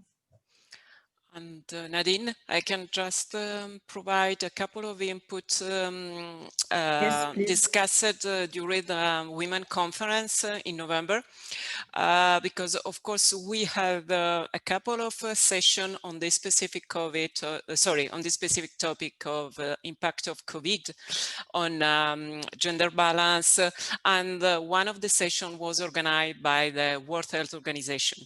And the data provided confirmed that indeed the impact was so huge, so wide, that what we consider mainly social and economic impact was having also an impact in terms of health, not just because COVID, but because a lot of primary health care service for women were considered not essential. So a lot of women, especially in the country where the health system is not so structured and developed, they were registering less services. So more case of cancer breast, more case of birth date, child date. So the inequality were existing have been exacerbated by COVID. But from the other side, as Mrs. Belkira and Mrs. Jordan were mentioned, some of the participants and the speaker highlighted like this crisis could be an opportunity really to build back better. The possibility to use the digitalization to work was supported by a lot of private companies, and this is something that they will consider to keep behind the impact of COVID-19. And in the report that was published by United Nations Women a couple of weeks ago, there are very good practices from private companies working on mitigating the impact of COVID of women by ensuring possibility to work online, by forcing specific maternity leave. So something is moving, between brackets, thanks to COVID, yes. But the challenge will be how to make it part of a more structured gender mainstreaming agenda. This is the big challenge on which we should do all together work. So that's what we say. So behind each crisis, there are opportunities. And this is really an opportunity that we will maintain after the COVID, I think. the flexibility in work, and the possibility to do things, I mean, home-based. This is something that now the different private sectors are convinced that it is something that will be reinforced in the culture, I think. Nadine, do you have another question, or we can move to Ms. Martina? Yes, so just I would like to raise that on BUSINESSMED we are working on the building back resilience, integrating the gender in the different activities, and indeed the need to invest in soft skills and digital skills is also highlighted for gender in the other committee. So you can access the study already conducted by the EBSOMED Employers Thematic Committee on Vocational Training and Skills Development, where we actually highlight the need for regional corporations and the need to upskill and reskill let's say the skills of women. So not only in board so positions, but also in women in general. So you can access the surveys, the fact sheet in the EBSOMED and BUSINESSMED websites. They are all published. So following these webinars of this first desk research phase for the thematic committees.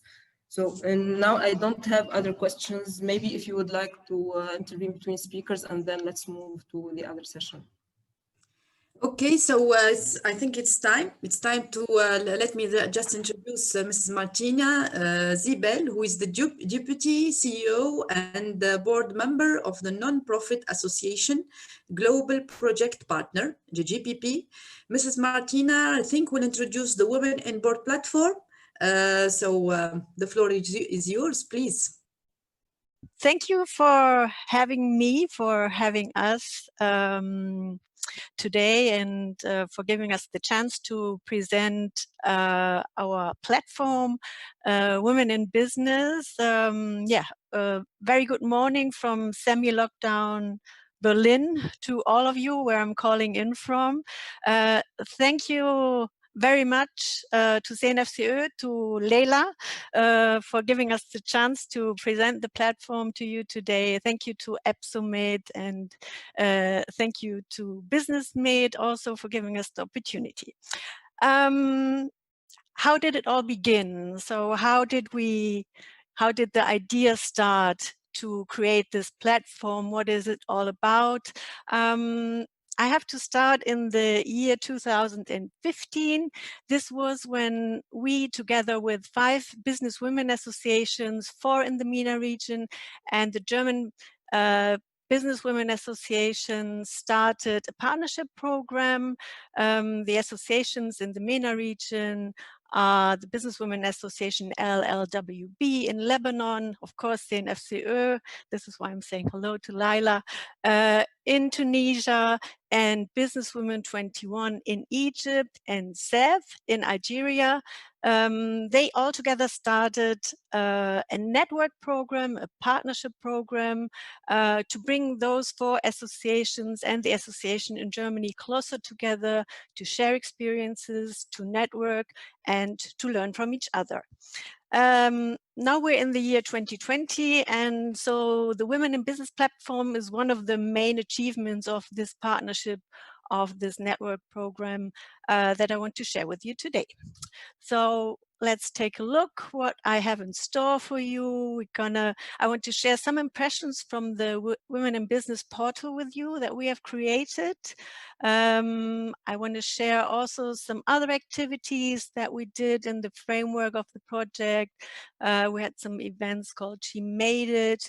We are now starting a senior Women in Business activity that I'd like to share with you, some publications that we did, and also an online conference that we had in February, which was very interesting to all of us. So this is the WIP portal. These are some impressions from the portal so that you can see what it looks like and what it is.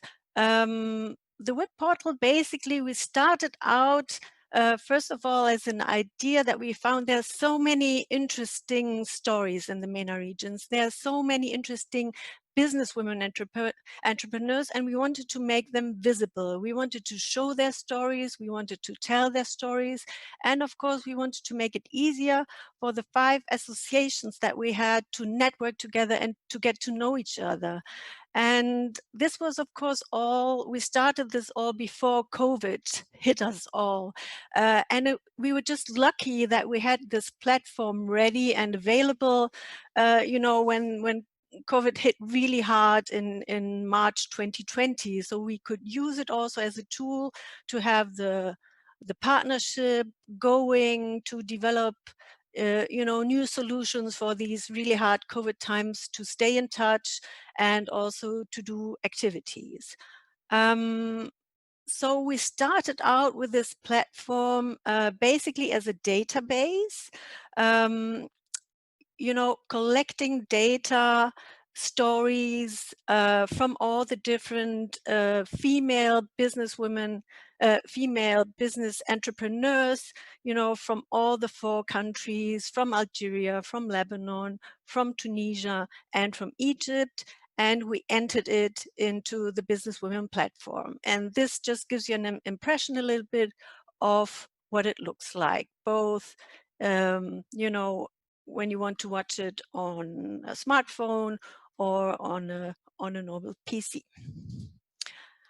The portal in numbers, just to give you an idea, we now have 2,000 active members. We have entered more than 200 success stories and role models across all sectors. Of course, we started with the 4 countries, with Algeria, Egypt, Lebanon, and Tunisia, but of course, we also want to grow. And we're now in the process of onboarding 2 more countries, which is Jordan and Morocco. What are the benefits, or why did we start this portal? First of all, I think it is our own platform, so the MENA businesswomen can use it and they can model it and adapt it according to their needs. It caters for all sectors. It was very important for us that we have strong data privacy and also very secure login, and also that we have verified user profiles, so that we know that the profiles that are on the portals, they are checked, they are true, and what you see is what you get. So this was also very important for all the members and for all the business women that entered their profiles there. The members now have the possibility to contact one another, and so the next step that we are now preparing is also to move the platform from a pure database for phase 1 to a more business to business catering database, offering a lot more interactive tools that the members, that the business women can then use. So for the time being, the database, of course, offers you can find other members who are useful to your own business, or you can find other members also according to country, according to sector, and according to business activity. So we can match members who have similar interests. And of course, in the future, we can also use it, and we want to use it also for business to business activities. We had some interesting findings, you know, throughout all these years that we have been developing this platform. This is also, even if you have small countries, say like Lebanon, you still have you know, members of the associations that don't know from each other, and that via the platform had the opportunity to get to know, oh, there's also someone doing something similar that I'm doing, so I might connect to her, and we might share some findings, or there even might be some opportunities to work together. And of course, if you have countries like Algeria, which is, you know, geographically, you have vast distances to travel, this also comes in very handy to get to know each other, and especially in COVID times when we cannot meet face to face. Here it is, also another impression from the website. Here we have the ladies, the presidents of the different associations. So Leila, now we can see you double. But we also have the ladies from Egypt, from Algeria, and from Lebanon greeting us. Of course, we're also active on social media. You can join us on Facebook, or we are also on Instagram with the portal. Another thing that we did and where we also used the portal is an event which is called She Made It.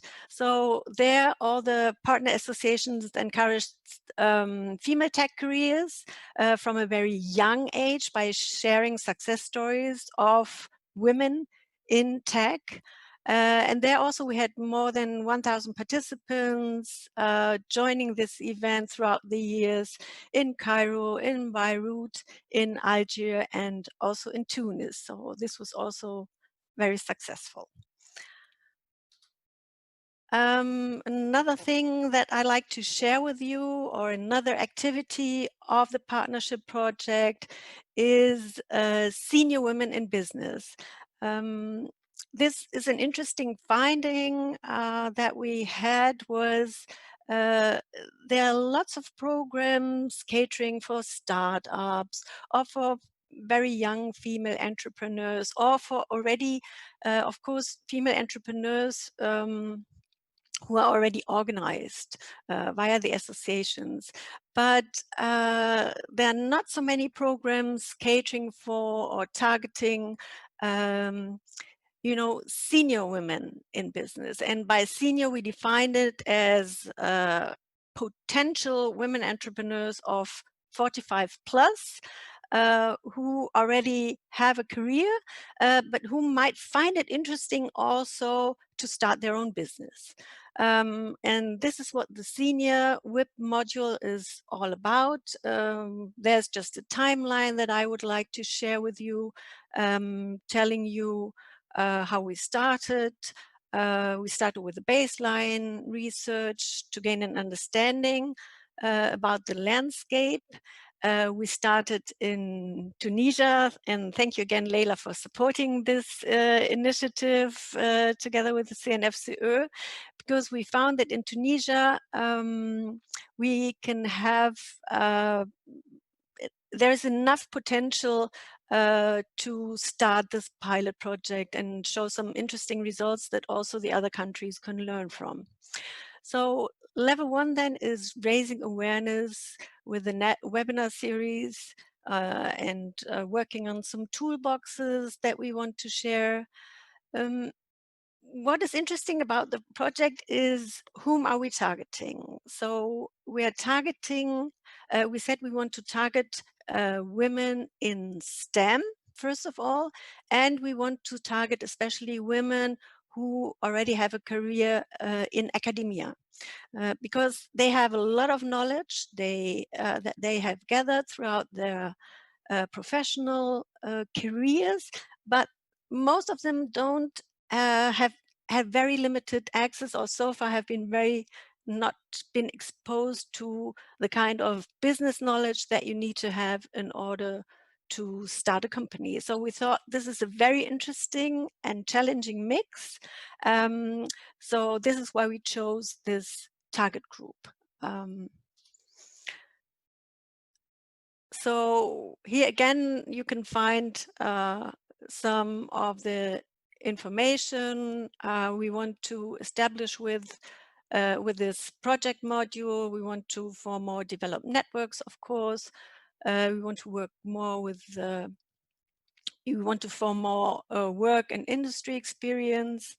We want to, of course, help the women to achieve a stronger financial position also in doing that. And it was very interesting for us to know that we can tap on this incredible know-how that is already there and combine it with this business know-how, and then find out whether we can, whether the women want to really start their own business or want to go the next step, want to go the step further and do that. And I'm very curious about the outcome of this pilot. So we're going to work with a community of senior academia women entrepreneurs and, as I already said, wannabe entrepreneurs. We're going to form a first digital group of senior entrepreneurs.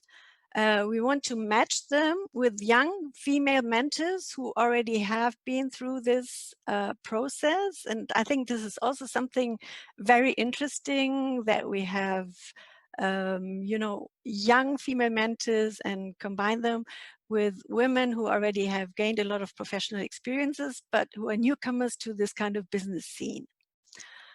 So of course, we expect a lot of learnings about senior entrepreneurship from this pilot in Tunisia that we can hopefully then also scale up and use the do's and don'ts and the lessons learned also for the other countries that are part of our network. So this is for the years to come, hopefully in after Corona times, with less digital online workshops and more face-to-face activities.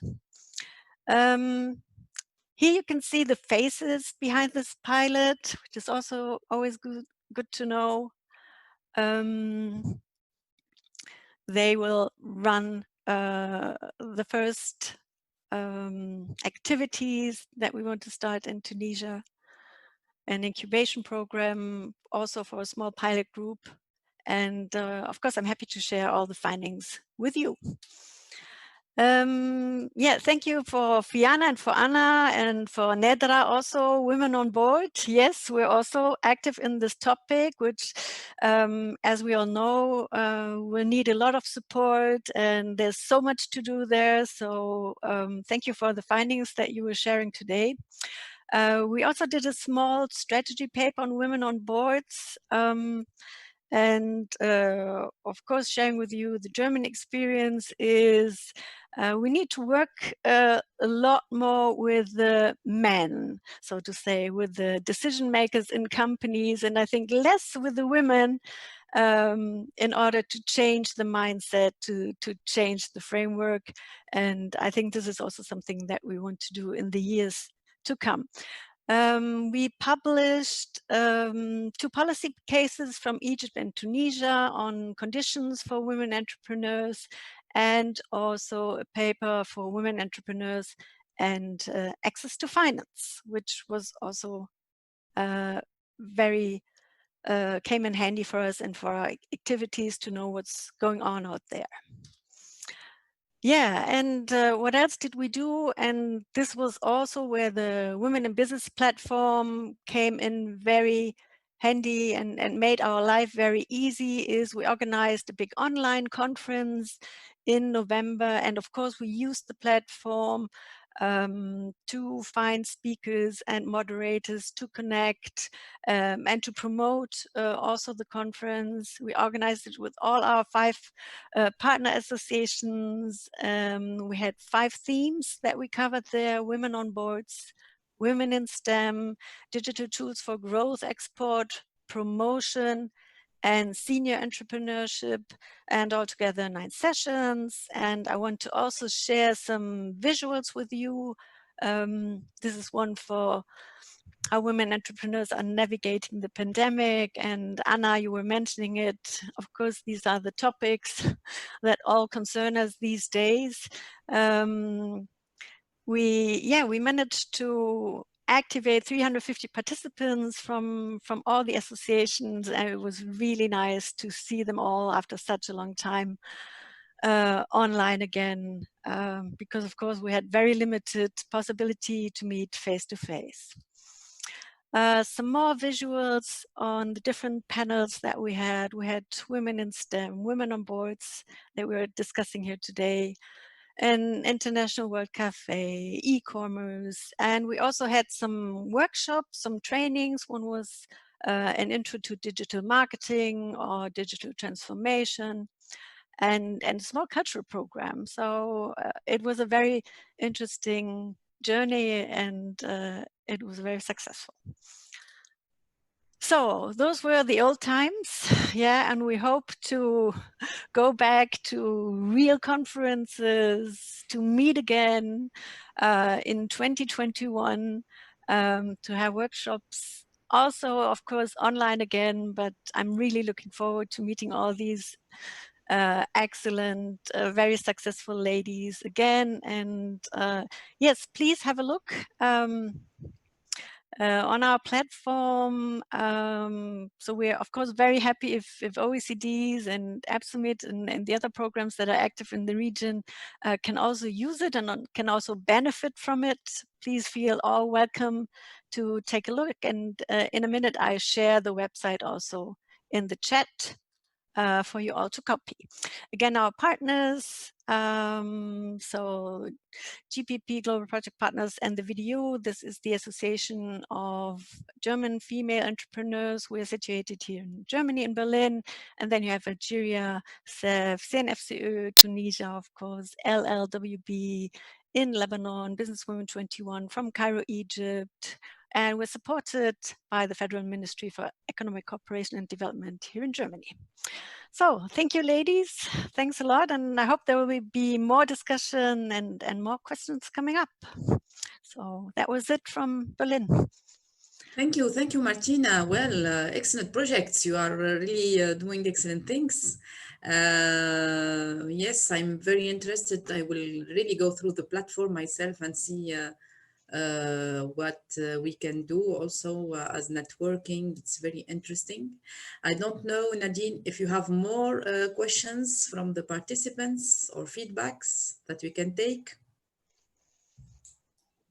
Yes, thank you, Mrs. Nedra. Thank you, Martina, for the constructive intervention and the work conducted of the platform and all the business women leaders in the region. So maybe questions between the speakers, if you would like to more raise some points on the platform. Otherwise, we can share the inputs. So I just shared the website, so of course you're all welcome to take a look yourself and to go on the journey. I just wanted to say very quickly, because I'm sorry, I'm going to have to go because we were going to have this meeting until 11:30, so I have to go on to something else. But I just wanted to say thank you very much. And thank you to Martina. It sounds like a very interesting platform and something that's very necessary these days, something very concrete and practical. So we look forward to staying in touch with all of you. Thank you very much. Thank you, Fiona. Thank you, ladies. Thank you. So I know that we have planned for 11:30. I know that all of you have certainly other things to do. So do you want that we conclude, Nadine? Yes. If you would like to, and have the closing with Madame Leila Belkhiria, President of the committee. Please.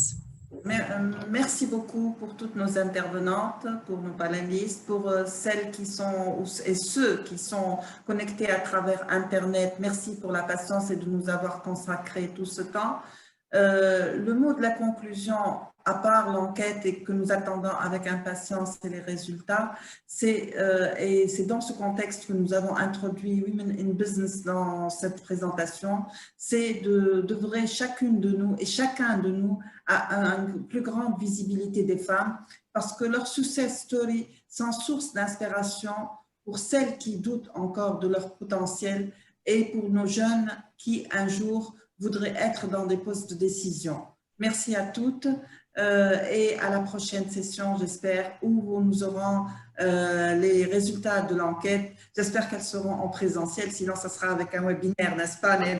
On espère toutes. Merci à vous. Merci Nadine pour l'organisation, merci EBSOMED pour cette opportunité et j'espère aussi à très bientôt face to face. Yes.